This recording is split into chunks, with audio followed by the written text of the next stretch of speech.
Well, hey, Rod again. Broken Nickel Garage, the wrenches and wilderness guy. I'm going to be showing off some different tents to give an ideas of what may or may not fit for your needs. We're up here in Jefferson Creek. Just going to spend the night, but we tentatively are going to set everything up. I do not know if we'll do the big tent today. The spot where we ended up not as big of a camp spot as I like, but some options. This has been a great tent. This is my Slumberjack Daybreak 3. It is a 3-person. I think I have been running this tent, oh goodness, at least 5 to 7 years. Not an expensive tent, not a cheap tent. I think it was in that $120, $150 range. Another old trusty reliable. This is an Eagle Camp. I believe I bought that at Walmart. I want to say it was like a $30, $40 tent at the most. 2-person. I have had a lot of nights in this cheap tent. Point is, you don't have to spend a lot. This bag should have everything. I've got a 1-person bivvy and a hammock and stuff, straps in this bag. And then still on the small size, this has been a great tent. This is the Mountain Hardwear Nimbus 2. Definitely in that ultralight world. A little over 2 pounds. I've got the footprint in the bag with it. I think it's 2.5 pounds. Fabulous tent, but it's on the upper end. That was like $420 for that, American dollars. Now we've got yet another version. This is a Pomoly hot tent. It's a teepee tent. Depends how you set it up and what you're doing. You can sleep 2 people to probably 6 in this guy. Then we've got a big Cabela's brand, and I honestly don't remember the model. This is definitely big. It's a 2-room tent. The forward room has open floor. Multiple garage doors, what I call them. You can park an ATV in the front half and still sleep 6 in the main tent. Or it makes a great base camp if you're out for multiple days. But again, truck camping, car camping. Don't probably want to backpack with this one. Again, that's kind of more in that truck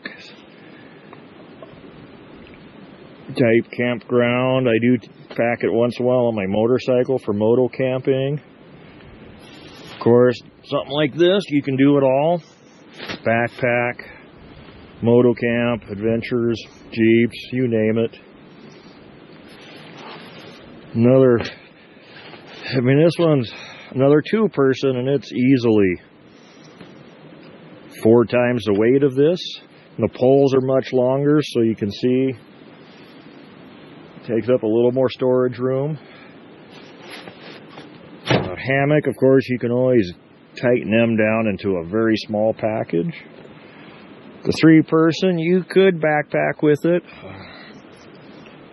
Something like that, I would split the load between a partner, let them carry the poles and the fly or something. But we will set some of these up and so we're going to kind of show you these tents that I what brought I with like us and don't like kind of about give each you an one. idea how weights can vary. We'll start with these 2-man tents. This is a pretty run-of-the-mill tent you'd find at Walmart, Shopko. $50, $60 tent. It's actually a pretty decent tent. 2-person, and I think a 2-person tent really is more of a 1-person tent. But let me turn this scale on. I'll turn this scale on. There it goes.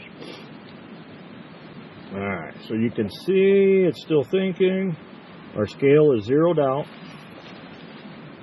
This inexpensive tent weighs in just right close to 6 pounds, not quite. So not very heavy, but it definitely has a little run-of-the-mill tent.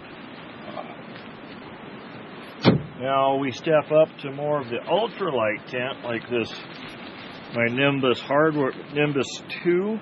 This is the ultralight version from Mountain Hardwear. So I have the stakes, the poles, the tent, the rainfly, and I added a footprint for this tent. You'll see if I can get it to balance without. So a little under 3 pounds, and probably 8 ounces is that footprint-ish. I'd have to double check. Considerably smaller. Poles are shorter, which makes it a lot nicer to pack on a motorcycle or bicycle if that's your thing. Then we'll step up to a run-of-the-mill 3-person tent. This is by Slumberjack. It's the Daybreak 3, and it's rated as a 3-season tent. And poles, stakes, everything's in the bag. You can see it's a little more. It's pushing almost 8 pounds.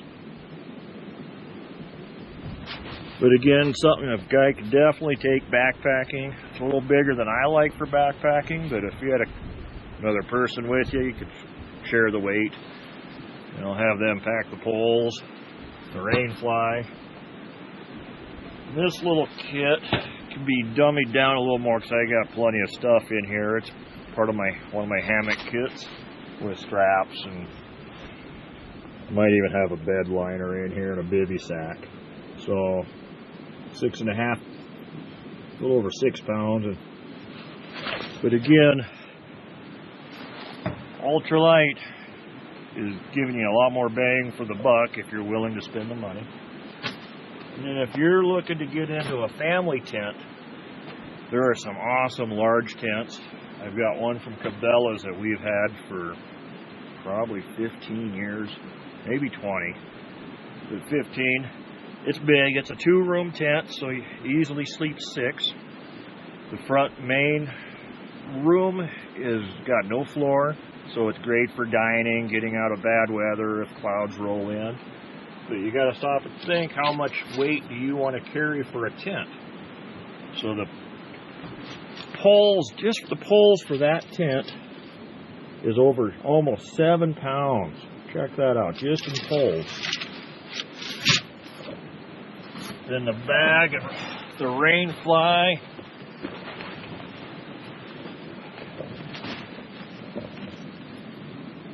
$32 pounds.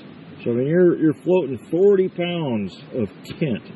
So make sure if you're going to get a big tent, you've got the space in your rig to pack it.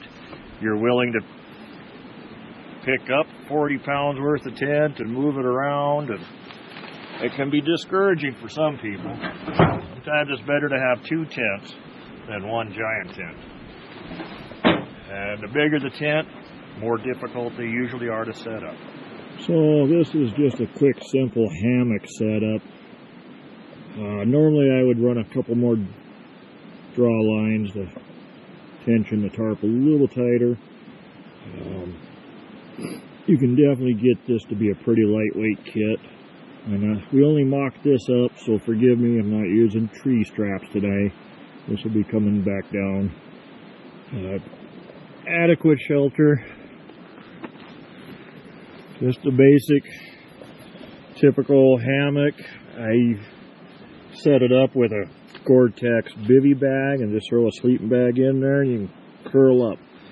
I like it because you can really get these packed down pretty small and little pack space.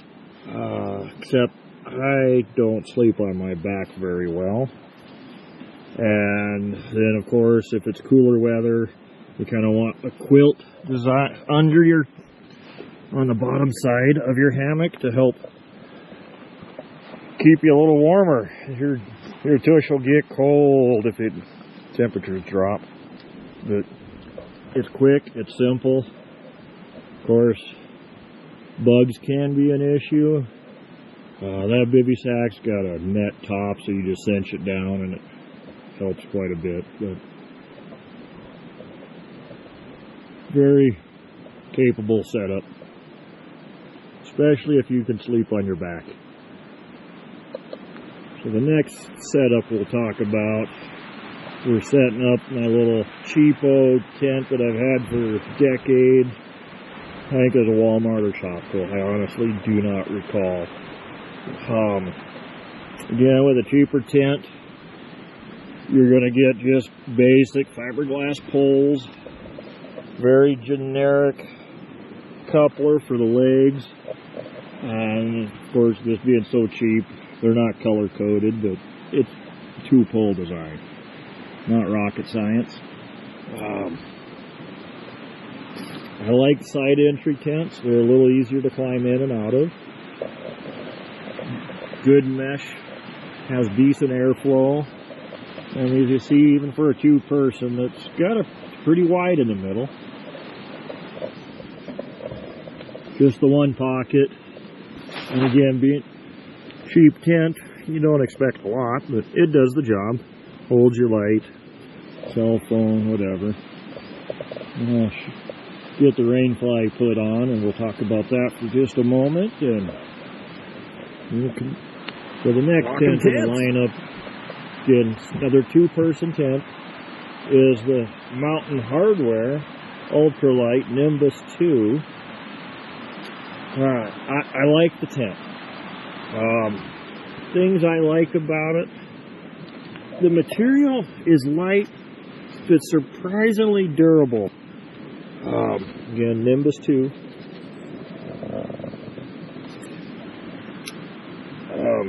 It's got good rainfly coverage. I've been in some wind, a few little rainstorms, stayed dry.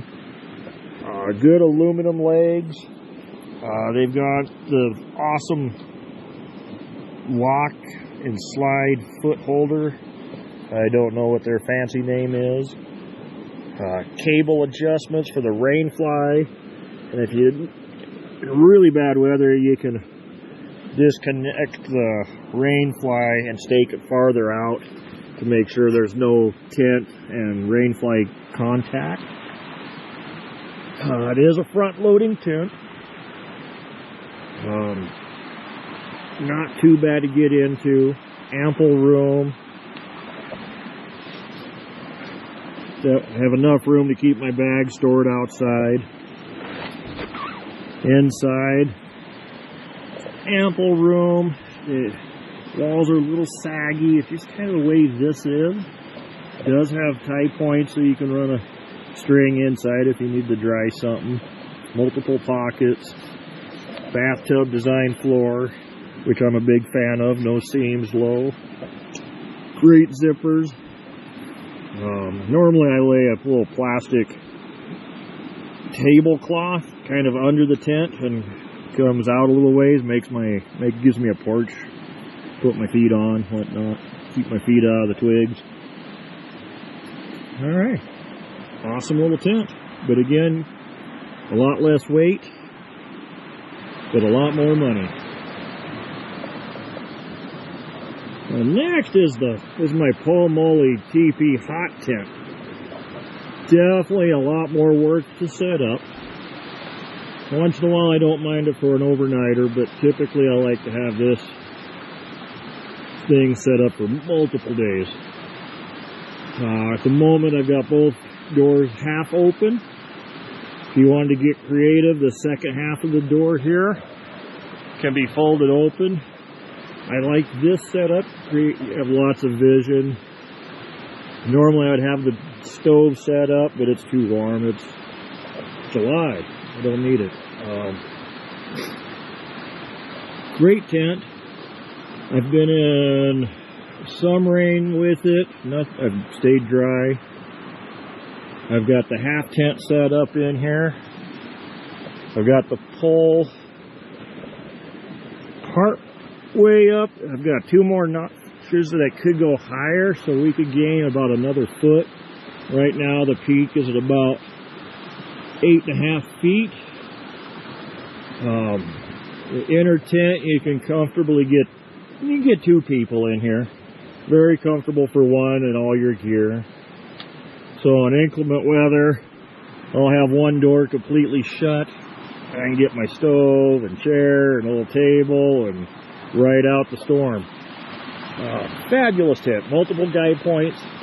Can't really tell, but all the guy lines are highly reflective. This thing looks like a 4th of July show at night when the flashlight hits it. Again, different type of tent, different type of camping. But I definitely like the Pomoly brand. I wish they did some extra tie points for the tent walls on the inside, but it doesn't do bad. There's a hook on the inside I hang my lantern from. Bomb-proof, love it. The top cap, you can open and move these hooks around so you can have more airflow, more ventilation as needed. And tell you, sitting in the giant vestibule on a rainy day, just watching the world go by is amazing. The snow coming down. I've only had it out in the snow a couple times this year. I'm looking forward to some winter camping. So hopefully you stay tuned and catch some of those videos this winter.